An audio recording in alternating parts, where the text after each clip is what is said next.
আসসালামু আলাইকুম রহমতুল্লাহ। আজকে নবম এবং দশম শ্রেণীর শিক্ষার্থীদের জন্য কেমিস্ট্রি তৃতীয় অধ্যায় পরমাণুর গঠন নিয়ে আলোচনা করব। চলো আলোচনা শুরু করা যাক। রসায়নের তৃতীয় অধ্যায় পদার্থের গঠন। এই পদার্থের গঠনের প্রত্যেকটা কনসেপ্ট বুঝে বুঝে পড়তে হবে। আজকের আলোচ্য বিষয়সমূহ আমরা লিখে রাখছি: মৌলিক পদার্থ, যৌগিক পদার্থ, পরমাণু, অণু, প্রতীক, পরমাণু ভেতরের কণাগুলো। আবার এই কয়টা বিষয় থেকে বা এই কয়টা টপিকস থেকে যে প্রশ্নগুলো বোর্ডে আছে সেই বোর্ড প্রশ্ন সমাধান করব। তো কথা না বাড়িয়ে ক্লাস শুরু করা যায়। মৌলিক পদার্থ আমরা লিখছি মৌলিক পদার্থ, যে পদার্থকে ভাঙলে ওই পদার্থ ছাড়া অন্য কোনো পদার্থ পাওয়া যায় না, তাকে মৌলিক পদার্থ বলে। তো আমরা এটা উদাহরণের মাধ্যম দিয়ে ক্লিয়ার হই। আমরা এই যে সোডিয়াম, এই সোডিয়াম মৌলটিকে যদি আমরা ভেঙে ভেঙে ক্ষুদ্র ক্ষুদ্র করি, তাহলে এই ক্ষুদ্র কণাটা সোডিয়ামের কণা, এই কণাটার মধ্যে সোডিয়ামই বিদ্যমান বা সোডিয়ামের গুণাগুণই থাকবে। তার মানে বোঝা গেল যে এখানে অন্য কোনো মৌল আসবে না, তাই এটা একটা মৌলিক পদার্থ। পদার্থে মৌল প্রত্যেকটি এক একটা করে মৌলিক পদার্থ, যেগুলোকে একটাকে ভাঙলে অন্য কোনো পদার্থ পাওয়া যাবে না। যৌগিক পদার্থ, তো যে পদার্থকে ভাঙলে একাধিক মৌলিক পদার্থ পাওয়া যায়। একাধিক মৌলিক পদার্থ পাওয়া গেলে তখন তাকে যৌগিক পদার্থ বলবো। যেমন পানি, আমরা পানির সংকেত H2O। তাহলে এখানে আমরা দেখতে পাচ্ছি মৌলিক পদার্থ হিসাবে হাইড্রোজেন এবং অক্সিজেন, একাধিক মৌলিক পদার্থ আছে। আমরা ক্যালসিয়াম কার্বনেটকে ভেঙে দেখলে ক্যালসিয়াম পাবো, কার্বন পাবো, অক্সিজেন পাবো। তার মানে এখানে তিনটি মৌলিক পদার্থ আছে। তার মানে যে পদার্থকে ভাঙলে একাধিক মৌলিক পদার্থ পাওয়া যায় তাকে যৌগিক পদার্থ বলে। এরপরে আমরা বুঝবো আজকের পরমাণু। তো আমরা পরমাণু নিয়ে আলোচনা করব। আচ্ছা, পরমাণু কথাটার সঙ্গে পরিচয় হয়নি। পরমাণু কি? তাহলে পরমাণু কি বলতে বোঝায়?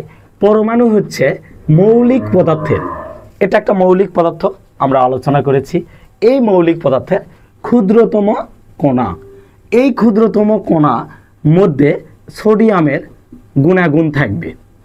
তার মানে যে মৌলিক পদার্থ হচ্ছে, পরমাণু হচ্ছে মৌলিক পদার্থের ক্ষুদ্রতম কণা, যার মধ্যে ওই পদার্থের গুণাগুণ থাকবে।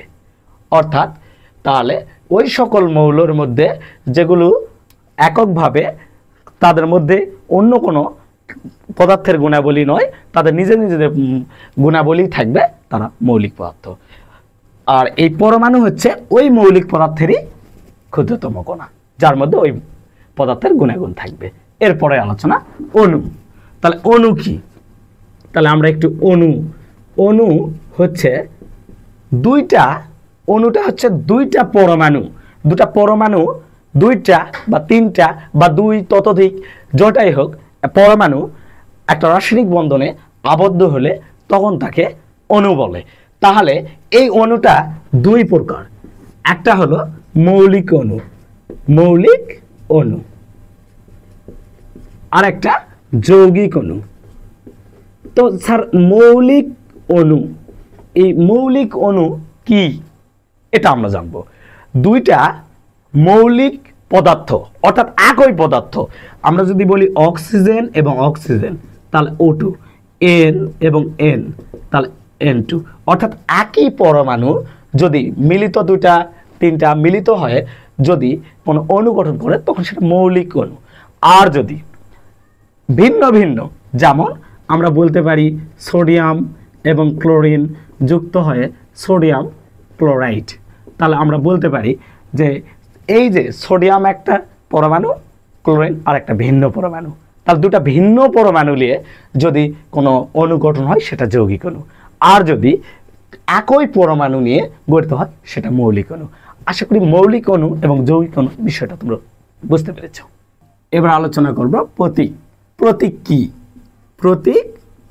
কি? প্রতীক হচ্ছে ইংরেজি বা ল্যাটিন নামের সংক্ষিপ্ত রূপ। একটা মৌলের ইংরেজি বা ল্যাটিন নামের সংক্ষিপ্ত রূপ। যেমন বাংলাদেশের সংক্ষিপ্ত রূপ বিডি, তেমনি করে প্রত্যেকটা মৌলের ইংরেজি হোক ল্যাটিন হোক সে নামের সংক্ষিপ্ত রূপটাকে প্রতীক বলে। এই প্রতীক লেখার নিয়ম, প্রতীক লেখার নিয়ম রয়েছে। তো প্রতীক লেখার নিয়ম আমরা চলো শিখি।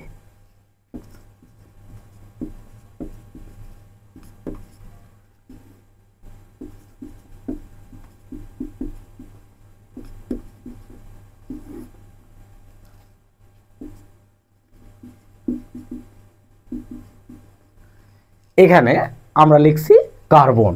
তো কার্বনের প্রতীক কি? সি। তাহলে এটা নিয়ম 1। তাহলে আমরা 1 নম্বর নিয়মে আমরা শিখব কি? দেখো, এই যে কার্বন, এই কার্বনের প্রথম অক্ষরটা হচ্ছে সি। তাহলে এরকম নামের প্রথম অক্ষর ক্যাপিটাল লেটারে আমরা লিখব প্রতীকে। আবার 2 নম্বরে লক্ষ্য করো, নিয়ম 2। তাহলে এখানে আমরা দেখতে পাচ্ছি, দেখো ক্যালসিয়াম, ক্যালসিয়ামের Ca। তাহলে এখানে লক্ষ্য করো, এই যে Ca আর এই যে সি, যদি একটা ক্যাপিটাল লেটার প্রথম অক্ষরটা যদি দুইটা মৌলের ক্ষেত্রে একই হয়, সেক্ষেত্রে আমরা দ্বিতীয় মৌলটার ক্ষেত্রে আমরা দুইটা অক্ষর ব্যবহার করব। তবে এক্ষেত্রে মনে রাখতে হবে, প্রথম যে অক্ষরটা ব্যবহার করব সেটা অবশ্যই বড় হাতের দিতে হবে এবং পরেরগুলো ছোট হাতের। 3 নম্বরের দিকে লক্ষ্য করো, নিয়ম 3। এই নিয়ম 3-এ দেখো, এইটা সোডিয়ামের প্রতীক। তাহলে সোডিয়ামের প্রতীক নাইট্রিয়াম। তো সোডিয়াম বানান আমরা সচরাচর করে থাকলে এইরকম করব, সোডিয়াম। তো সোডিয়ামের তো এস হওয়ার কথা, কিন্তু সোডিয়ামের নাইট্রিয়াম কেন? কারণ এই দুটা যদি ইংরেজি নাম থেকে নেওয়া হয়েছে, কিন্তু এইটা ল্যাটিন নাম থেকে নামকরণ করা হয়েছে। কিছু কিছু মৌলের নাম ল্যাটিন ভাষা থেকে নেওয়া হয়। এই ল্যাটিন নাম সোডিয়ামের নাইট্রিয়াম। এই নাইট্রিয়ামের এনে নেওয়া হয়েছিল, কারণ নাইট্রোজেনের ক্ষেত্রে আগে এন ব্যবহৃত হয়েছে। তাহলে এইরকম অনেকগুলো তোমাদের বইয়ে ল্যাটিন নাম দেওয়া রয়েছে। এই ল্যাটিন নামগুলা তোমরা পড়ে নিবে, যেমন লেডের প্লাম্বাম, টিনের অ্যান্টিমনি, টিনের স্ট্যানাম, এইরকম করে তোমরা পড়ে নিবে, অ্যান্টিমনির স্টিবিয়াম। তারপরে আমরা এবার শিখব পরমাণুর ভেতরের কণা। তো পরমাণুর ভিতরে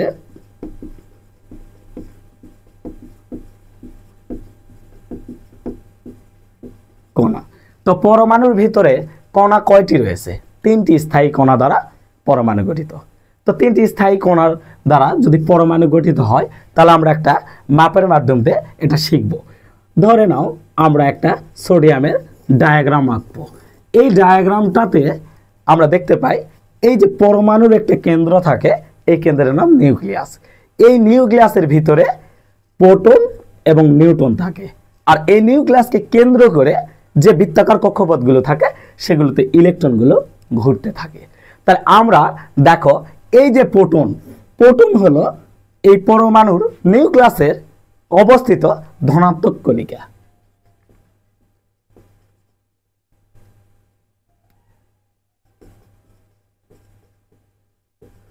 তাহলে ধনাত্মক কণা, যেটা রাদারফোর্ড আবিষ্কার করেছিল। রাদারফোর্ড এই প্রোটন 1917 সালে আবিষ্কার করেছিল। আমরা এবার দেখব নিউট্রন। নিউট্রন হচ্ছে পরমাণুর নিউক্লিয়াসে অবস্থিত নিরপেক্ষ কণিকা। তাহলে এই নিরপেক্ষ কণিকাটা যার আধান 0। তাহলে এই নিরপেক্ষ কণিকাটার এটা আবিষ্কার করেছিলেন sir James Chadwick. Sir James Chadwick 1932 সালে। তাহলে কত সালে? 1932 সালে। যদিও এখানে স্যার জেমস চ্যাডউইকের আগে 1920 সালে রাদারফোর্ড এটা একটা মতবাদ দিয়েছিলেন। এখন বাকি থাকলো ইলেকট্রন। ইলেকট্রনটা একটু লক্ষ্য করো, এই যে নিউক্লিয়াস, এই নিউক্লিয়াসটাকে কেন্দ্র করে যে বৃত্তাকার কক্ষপথগুলো থাকে, সেগুলোতে ঘোরে। তাহলে নিউক্লিয়াসকে কেন্দ্র করে বৃত্তাকার কক্ষপথে ঘূর্ণয়মান ঋণাত্মক কণিকা। তাহলে ঋণাত্মক কণা, তাহলে ঋণাত্মক কণা হচ্ছে এই ইলেকট্রন। এটা আবিষ্কার করে জে থমসন। এটা আবিষ্কার করেছিল স্যার জে থমসন 1946 সালে 1906 সালে। তাহলে আমরা এগুলো সম্পর্কে পরিচয় জানলাম। এটা 1917 সালে আবিষ্কার করেছিল, আর এটা 1906 সালে, এটা 1932 সালে। কিন্তু এই তিনটা কণিকার মধ্যে এই যে প্রোটন রয়েছে, এই প্রোটনটা কিন্তু এই যে মৌলটার পরিচয় বহন করে, যে এই মৌলটা কি কত নাম্বারে রয়েছে, পর্যায় সারণীতে কয় নাম্বারে আছে আর কত নাম্বার গ্রুপে আছে, এটা কিন্তু নির্দেশ করে। অর্থাৎ এই মৌলটার যে অ্যাটমিক নাম্বার সেটাই হলো প্রোটনের সংখ্যা, অর্থাৎ যেটাকে আমরা বলি পারমাণবিক সংখ্যা। আচ্ছা, তাহলে আমরা আরেকটা জিনিস জানলাম, পারমাণবিক সংখ্যা কাকে বলে। পারমাণবিক সংখ্যা হচ্ছে কোনো মৌলের নিউক্লিয়াসে অবস্থিত প্রোটন সংখ্যা। এখন আমাকে যদি কেউ বলে যে সোডিয়ামের পারমাণবিক সংখ্যা 11 বলতে কি বোঝো, তাহলে আমি কি বলবো, যে সোডিয়ামের নিউক্লিয়াসে 11টি প্রোটন রয়েছে। তাহলে আর এই নিউট্রন, এই দুইটা, এই প্রোটন এবং নিউট্রন যদি আমরা একত্রিত করি তাহলে আমরা পাবো ভর সংখ্যা। ভর সংখ্যা, পরমাণুর ভর সংখ্যা। তাহলে পরমাণুর ভর সংখ্যা A, mass number equal P plus N. ধরা যাক এই সোডিয়ামের ভর সংখ্যা এ ইকুয়াল 23 এবং প্রোটন সংখ্যা অর্থাৎ পি ইকুয়াল 11। তাহলে যদি আমরা তাহলে নিউটন ইকুয়াল হোয়াট, তাহলে আমরা নিউটনটা বের করি। তাহলে এন যদি আমরা এই পাশে নিয়ে আসি তাহলে এ মাইনাস পি, তাহলে 23 মাইনাস 11 12। অর্থাৎ এই মৌলটাতে 11টি প্রোটন এবং 12টি নিউট্রন রয়েছে। এই প্রোটন, ইলেকট্রন, নিউট্রন এগুলোর কিন্তু প্রকৃত ভর রয়েছে। যেমন ইলেকট্রনের ভর 9.11 ইন্টু 10⁻28 গ্রাম। আবার একটা প্রোটনের ভর 1.673 ইন্টু 10⁻24 গ্রাম। আবার একটা নিউটনের প্রকৃত ভর 1.675 ইন্টু 10⁻24। মনে রাখবে, তোমাদের রসায়ন বইয়ের 40 নম্বর পৃষ্ঠায় এগুলো দেওয়া রয়েছে। তো এগুলো কেন জরুরি? এগুলো এই যে বোর্ড প্রশ্ন সমাধান করার জন্য এই মানগুলোর দরকার রয়েছে এবং এই সূত্রটা মনে রাখতে হবে আমাদের।